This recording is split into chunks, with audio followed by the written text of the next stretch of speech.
부장께서 부탁을 하기에 여러분 손에 우리 홈페이지에 있는 설교 작은교회 설립 취지 문을 그대로 복사해 왔고, 거기에 나타나지 않는 언더라인한 부분하고 꽃띠구로 몇 자 적어놓은 것은 제가 설명을 해드리겠습니다. 20분 이내에 마치겠고 여러분의 질문은 답도록 하겠습니다. 우선 그 학교 작은교회 설립 취지문 맨 아래를 보면은 그 점선 위에 2005년 10월 30일 김경재 목사가 위 기초 초안을 마련한 것이다라는 그 역사적 근거를 밝히고 있습니다. 이것은 무엇을 의미하느냐 하면은 여기 여성들이 더러 계시겠지만은 여성들이 어린애를 이제 잉태하고 뱃속에서 아직 출산은 안 하는데 뱃속에 애를 갖고 있을 무렵에 해당해요. 우리 교회가 2006년 1월 첫 주일에 첫 예배로 시작을 했습니다. 그것이 설립주일입니다. 그래서 이번 1월 금년도 2013년 1월 첫 주일이 만 7년이 된 거예요. 그러니까 교회가 정식적으로 아직 첫 모임을 열기 이전에 신앙 고역으로 말하면 성령께서 작동을 하셔서 나와 주로 박영길 목사하고 우리 공원의 전도사 몇몇 분들이 뭔가 그 새로운 어떤 교회 공동체 모임에 대한 꿈을 꾸고 솔직히 말하면 그 두 분들이 저를 많이 추동기를 하고 그랬어요. 제가 2005년 8월 31일에 학교를 정년 은퇴를 했거든요. 은퇴하고 난 직후부터 그 문제를 가지고 고민을 많이 하고 마음속에 기도하는 심정으로 지냈다 하는 것입니다. 그래서 이것은 이제 교회가 모여진 다음에 그 회중들이 의견을 모으고 수렴을 해가지고 우리가 이런 교회를 만들어 나가자라고 하는 회중 공동체가 발의하고 토론해서 만든 문서가 아니라는 것을 먼저 기억을 하시기 바랍니다. 그러나 세상에 태어나기 전에 뱃속에 있는 그 태아 교육이 중요하시듯이 이것은 대단히 중요한 하나의 왜냐하면 그것에 드러난 이제 표현이 오늘 7년이 지난 오늘 우리의 모습이니까요. 그렇기 때문에 그 아래 이제 오늘 이야기의 전제는 이것입니다. 짧지만 7년의 역사가 지났기 때문에 지난날의 전통을 중요하게 여기고 계승 발전을 하려는 우리 자세를 가져야 한다. 그렇지만은 거듭말합니다. 이건 설립할 때 그 좋게 말하면은 김경재 목사가 좀 신앙적으로 말하면은 성령께서 감동 감화하시는 것을 이제 먼저 글로 좀 써서 보고 싶다 해서 이것이 나타난 거니까 전체 교회 공동체 회중 대다수의 합의를 통해서 수정 보완할 수가 있는 문서라는 것을 미리 말씀드립니다. 그러니까 항우 불변한 절대 율법서 같은 것이 아니에요. 그래서 이제 오늘 이런 것이 계기가 돼서 앞으로 또 한 7년, 성경에서는 7년이 중요하거든요. 야곱이 가서 7년 머슴살이 몇 번 하잖아요. 앞으로 7년을 내다보면서 미리 이것은 하루아침에 어떻다 하면 결석이 되기 쉬우니까 우리 교회 지금 제주교회 남녀 신도회 회장단도 있고 운영인도 있고 혹은 다른 분들을 좀 보완을 해서라도 좀 보다 더 신중하고 미래지향적인 어떤 그 개정안이랄까요, 설립 취지 그 뒤에다 자꾸 붙이면 되거든요. 본문서는 2005년 제1차 사교교회 설립 취지문을 몇 월 며칠 공동회에서 보완 수정 결의한 것이다 라고 단서를 붙이면은 역사적 문헌으로 이것은 이것대로 남고 이제 헌법이 자꾸 개정되듯이 이제 그럴 수 있다 하는 것을 미리 말씀을 드립니다. 그 다음에 세 번은 이 설립 정신 중에서 오늘 제가 잠깐 언급하고자 하는 것은 학교 교회가 아무리 앞으로 시간이 바꿔져도 바꿔져서는 아니 되는, 변경돼서는 아니 되는 본질적인 요소가 있고 얼마든지 변경이 가능한 상황적 요소가 있다. 그것을 이제 분별하는 지혜가 필요하다. 오늘은 저는 이제 그런 이야기를 조금 초점을 맞춰서 하겠습니다. 첫째, 이거 다 읽을 필요는 없으니까 여러분 잘 아시니까 오늘 1, 2, 3을 한꺼번에 이제 묶어서 말하면은 2는 이 모임을 어디서 가질까라고 하는 구상을 하던 때이니까 설립 취지 속에 장소 모임이 뭐 취지까지는 안 들어가니까 이 다음 새로운 제2 수정안이 나올 때는 이 항은 완전히 생략해도 좋겠다 하는 생각이 듭니다. 장소는 수시로 변경이 가능하니까요. 그러면 1, 3 중에서 이게 이제 우리의 정신의 뼈대 중에 뼈대인데 거기에 대해서 한마디만 제가 말씀을 드리겠습니다. 이훈삼 목사님은 설교를 잘 해주셨고 그게 이제 3 중에서 1, 2, 3 성실한 삶 축으로서 자기진실 구도정신, 둘째로서 역동적 생명신앙, 셋째 봉사를 통한 삶의 기쁨을 되찾고자 한다. 이 세 가지가 중요한 키포인트것이다. 첫째, 삶의 자기진실 구도정신 속에서 오늘 설교에서 말씀하신 것을 반복하고 싶지는 않고 거기서 제가 조금 더 보완을 할 점이 있다면은 사교라고 하는 자기의식, 우리가 사교다, 21세기에서 오늘 내가 사교다라고 하는 이 의식을 갖는 것이 우리 교회는 제일 첫째 조건이에요. 근데 그것은 지금까지 흔히 기독교 윤리가 강조하듯이 심정적으로 하나는 죄인입니다. 하나님은 왜 죄인입니다. 뭐 성경도 잘 못 읽고 뭐 11주도 못하고 십계명 꼬박꼬박 잘 지키지도 못하고 성윤리도 제가 뭐 순결하다고 말할 수 없고 여러 가지 증거는 개인의 어떤 그 하나님 앞에서의 도덕적 윤리적으로 부족합니다라고 하는 정도가 아니라는 겁니다. 네. 그것이 물론 포함되지만은 사교라고 하는 이름을 붙인 이유는 개인 윤리의 어떤 개인의 심정적인 것만을 강조하면 어쩌다 보면 그래도 내가 최선을 다하고 있는데 내가 우리 생활 가족 생활 내가 300만 원 받는데 200만 원 받는데 이 어려운 사회 속에서 이만하면 우리 교회도 출석하고 내가 충실히 다 살고 있는 모범 신자인데라고는 생각이 우리 마음속에 들 수가 있어요. 하나님 앞에서 내가 죄인입니다 말은 해도. 그런데 이 사교 의식이라는 것은 무엇을 의미하냐면 특별히 사교가 당시에 로마 제국 치하에서 당대 유대인으로서는 식민 지하에서 세금을 거두었는데 어떻게 거두었느냐 하면은 세금 관할 징수권을 어느 지역 지방자치단체장에게 맡겨버려요. 로마 총독부는. 야, 이쪽 유대야 갈릴리 지방에서는 5천 데나리온을 하여튼 1년에 갖다 바쳐. 그럼 그 사람이 징수원을 동원해서 한 10만 데나리온을 걷어들이는 거예요. 5만 데나리온을 갖다 바치고 5만 데나리온은 징수원들이 나눠가 되는 거야. 그건 무엇을 의미냐? 오늘날은 이제 세리 제도가 세금 제도가 이제 민주화되고 정치화돼서 옛날 그런 세리 개념이 아니지만은 그것이 말하는 초점은 이겁니다.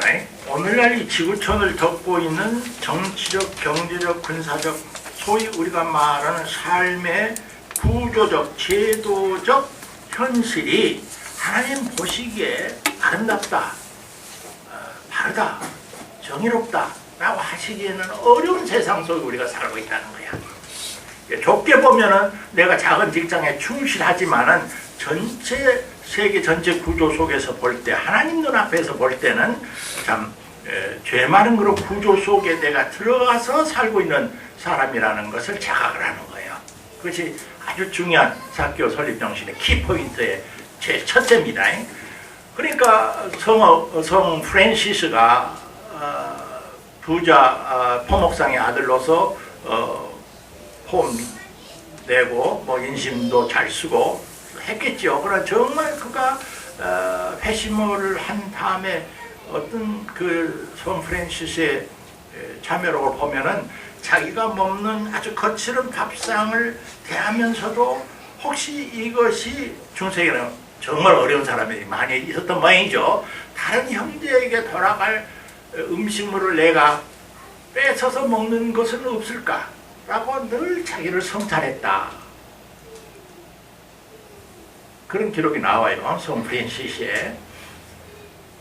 그러니까 그런 정도로 하나님 앞에서 우리 자신의 실존의 구조적 상황이, 오늘날 한국 사회만 하면 뭐 가난이 대물린다는 말도 있고, 지구촌에서 뭐 아프리카나 어디 중동이나 정말 그 뭐 애기들이 다 굶어 죽고 그런 것도 많이 우리가 접하지 않아요?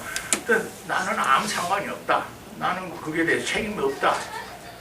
이러면 사교 자원교에 나오는 신자의 마음이 아니란 말이야.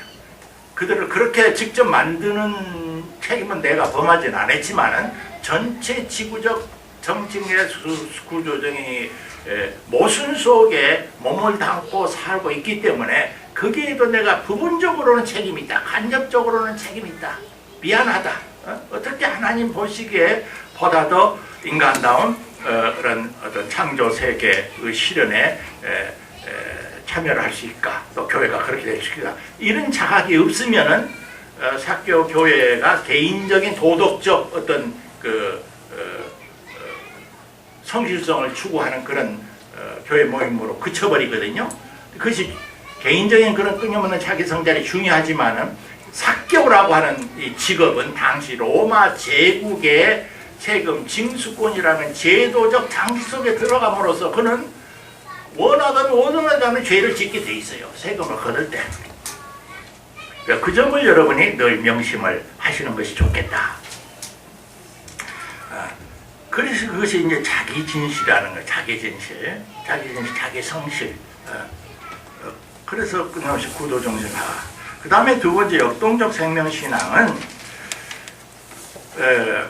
이런 이제 우리 초대 교회, 한국 교회 신앙도 그렇고 우리 그리스도교 초대 교회 처음 시작할 때는 생명이 파릇파릇 살아있듯이 대단히 그 역동적인 살아있는 봄의 새송 같은 그런 파릇파릇한 생기가 늘 교회가 있어야 하는데, 교회가 제도적으로 정착을 하고 오래 가보면은 이게 제도화 되어가지고 어떻게 보면 그저 제도 속에서 그냥 이렇게 굴러가는 그런 신앙생활 하기가 쉬워요.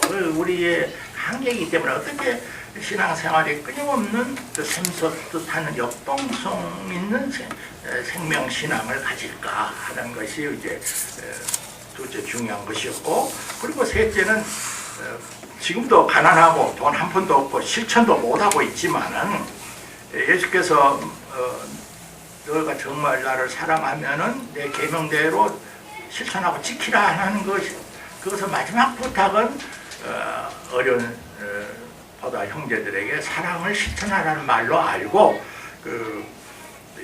봉사를 통해서 삶의 기쁨을 맛보는 교회가 됐으면 좋겠다. 목사의 설교를 통해서 은혜 받아서 기쁠 수도 있고, 우리 친교들을 통해서 교인들의 친교성에서 기쁨도 느끼고, 좋은 성가대 성가를 통해서 우리 마음속에 종교적인 영적 희열을 느끼는 거 다 좋지만은, 우리 교회가 추구하는 것은 오늘 주보에 새로운 이제 교회 살림이 약하지만은 한 10군데 새롭게 우리가 돕는 그 기관을 선정해서 주보에 실렸는데, 교인들에게 그걸 좀 다음 주에 다시 한번 더 알렸으면 좋겠어요. 그래서 그런 것을 할 수 있는 더 많이 해서 봉사를 하면 할수록 참 기쁘다 라고 하는 것을 느끼고 맛보면서 신앙생활을 했으면 하는 그런 공동체가 됐으면 좋겠다. 주로 뭐 어렵지 않아요. 사교 자원교회 설립 정신은 그 세 속에 다 들었다, 그렇게 저는 봅니다. 그 다음에 이제 그러기 위해서 이제 구체적인 이제 운영은 어떻게 할 건가 하는 것을 한 몇 가지 생각을 했는데, 일에서 교회 소유물로서의 건물 교회당을 갖지 않으며 유급전도사 목회자를 모시지 않는다 하는 것은 항구적인 불변적인 본질적 요소가 아니옵시다. 그것은 그때 시작할 때는 그런 생각을 가졌어요. 그럴 힘도 없었으려니와 사실 또 소유물로서의 교회 건물을 짓느라고 한국교회가 너무나 모든 에너지를 다 소비해버리고 기독교 종교 왕국을 이루느라고 정말 복음적 교회의 모습을 찾기 어려워서 앞에다 그렇게 명시를 안 하는데 그것은 필요에 따라서 또 우리가 능력이 있으면 아담한 교회 건물을 가질 수도 있는 것이고 목회자도 모실 수가 있는 거니까 이것은 항구적인 요소라고 나는 보지 않아요. 그래서 여러분이 이제 올 가을에 전체 공동회에서 새로운 어떤 안이 나오면 이건 시대의 변화, 지금 7년이 지났으니까 최 7년에는 이건 그 첫 센텐스 줄 모시지 않는다까지는 생략해도 좋다 그런 생각입니다. 이는 성경 공 말씀 우리가 중요시하고 있는 건 설명할 필요가 없고요. 3회 헌금 장소 사용료를 제한 전액을 구제했습니다. 이것이 이제 처음에 시작할 때 저쪽 김옥길 기념관 아래에 있어서는 한테 했었어요. 왜? 그때는 돈 들 것이 없었거든. 모이는 사람 한 40년밖에 안 됐지만 한 달에 한 주 장소 사용료로 10만 원씩 줬고 40만 원만 줬으면 됐어요. 그 나머지는 전부 그냥 이렇게 썼어요. 그런데 이제 그쪽을 더 이상 쓸 수가 없어서 좀 우리가 일이 옮겨오니까 장소 사용료도 좀 불어나고 최소한의 교회를 운영하는 경비가 들다 보니까 본래 장소 사용료 이외의 모든 전액은 가난한 사람을 위해 쓴다 하는 것이 실천이 지금 현재로서는 못 되고 있거든요. 오늘 주부에 보면은 달마다 56만 원 이건 정기적으로 하는 거예요. 그때 뭐 또 긴급 무슨 구제 무슨 우리가 또 돈을 모아서도 이제 헌금을 하겠지만은 그 다 합할 때 1년에 지금 우리가 밥을 향해 쓸 수 있는 헌금이 작년 통계로서만 한 1,000만 원 정도밖에 못 썼어요. 이것은 우리의 숙제야. 그렇기 때문에 지키지 못할 것을 그렇게 늘 필요는 없다라는 생각을 해서 그 첫 센텐스는 역시 생략하고 주님이 그 말씀만을 그대로 살려서 주의 계명을 지키라는 내 순명에 힘쓰고 재물을 가난한 자를 위해서 나눠 쓰는 실천을 통해 기쁨을 누린다 하는 그대로 살렸으면 좋겠다. 지키지도 못할 일을 자꾸 이렇게 할 필요는 없다. 그 다음에 이제 4는 우리 교회가 3하고 4하고 6을 묶어서 말씀을 드리겠는데요. 우리 교회 또 하나의 중요한 특징은 물량주의와 허례의식을 경계하고 신앙이 또 예배의식이 순수하고 단순했으면 좋겠다 하는 것이 우리 교회 설립정신의 중요한 것입니다. 순수하고 단순했으면 좋겠다. 뭐 신학적인 뭐 어거스틴부터 해서 뭐 모든 뭐 신학 2000년 정통 웨스트민스터 교리 공부를 꼬박꼬박 다 하고 나는 그럴 필요가 없다고 봐요. 그러면 복음의 가장 핵심의 정신이 담겨져 있는 것은 주기도문. 우리가 주일에 예배 축도 대신 주기도문을 넣는 이유가 주기도문 속에 가장 단순 명료한 주님이 직접 가르치신 복음의 본질이 있기 때문에 주기도문을 그렇게 신앙의 주요 요소로 삼고 지금 앞에 붓글씨로 써 있는 거예요.